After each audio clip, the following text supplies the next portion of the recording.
भारत में न्याय मांगते समय पीड़ित का ही दोषी ठहराया जाना, विक्टिम ब्लेमिंग, एक गहरा सामाजिक और व्यवस्थागत पूर्वाग्रह है जो मुख्य रूप से पितृसत्तात्मक सोच, पुलिस और कानूनी प्रणाली की संवेदनहीनता तथा चरित्र हनन की रणनीति के कारण होता है। इसमें पीड़ित को न्याय मिलने के बजाय अक्सर अपनी ही मासूमियत साबित करने के लिए संघर्ष करना पड़ता है। यहाँ इसके मुख्य कारण और प्रक्रियाएं समझी गई हैं। 1. पीड़ित को दोषी क्यों ठहराया जाता है?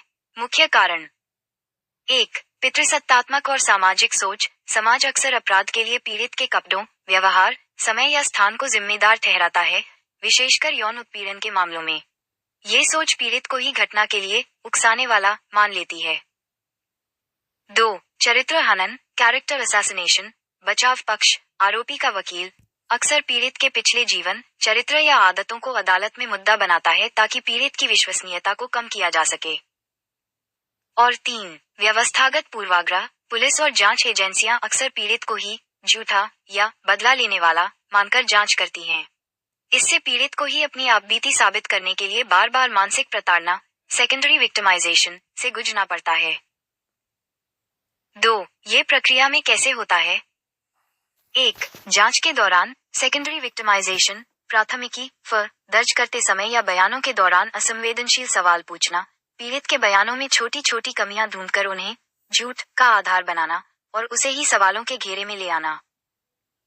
2. अदालत में जिरह क्रॉस एग्जामिनेशन के दौरान पीड़ित से बेहद निजी और अपमानजनक सवाल पूछे जाते हैं जो कानूनी प्रक्रिया का हिस्सा तो हो सकते हैं, लेकिन पीड़ित को मानसिक रूप से तोड़ने के लिए इस्तेमाल किए जाते हैं। और 3. न्याय प्रणाली का अपराधी केंद्रित होना। भारतीय आपराधिक न्याय प्रणाली का मुख्य जोर अक्सर अपराधी को सजा दिलाने पर होता है, न कि पीड़ित को न्याय और संबल देने पर। पीड़ित को अक्सर अभियोजन प्रक्रिया प्रोसिक्यूशन में सक्रिय भागीदार नहीं माना जाता। 3. पीड़ित को कैसे नुकसान होता है? 1. न्याय से दूरी, इस डर से कि उन्हें ही दोषी ठहराया जाएगा या समाज में बदनामी होगी, अधिकांश पीड़ित, विशेषकर यौन अपराधों में, मामले दर्ज ही नहीं करवाते। 2. मानसिक प्रताड़ना। घटना के बाद न्याय मांगने की प्रक्रिया पीड़ित के लिए दूसरा आघात बन जाती है, जिसे द्वितीयक उत्पीड़न, सेकेंडरी विक्टिमाइजेशन कहा जाता है। और 3. गवाहों का मुकरना। सुरक्षा के अभाव और कानूनी प्रणाली के प्रति अविश्वास के कारण गवाह भी मुकर जाते हैं, जिससे केस कमजोर हो जाता है और पीड़ित का पक्ष और अधिक संदिग्ध लगने लगता है।